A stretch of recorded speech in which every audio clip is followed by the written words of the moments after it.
Dito kami nananghalian sa itaas. Kasi susushi dito. Dito kami. Dahil medyo malamig dito. Ang sarap ng pakiramdam. Kaya ayan.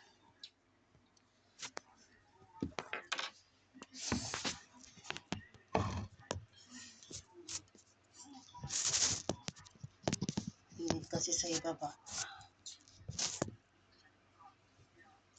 Kain pa tayo.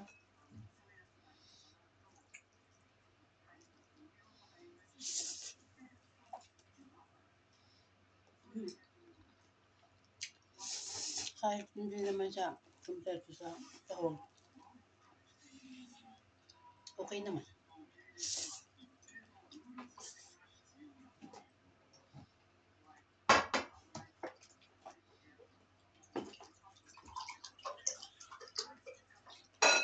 Nahala na si Superman at si Batman kung magkano bang magiging bill namin sa isang buwan dahil ang daming aircon.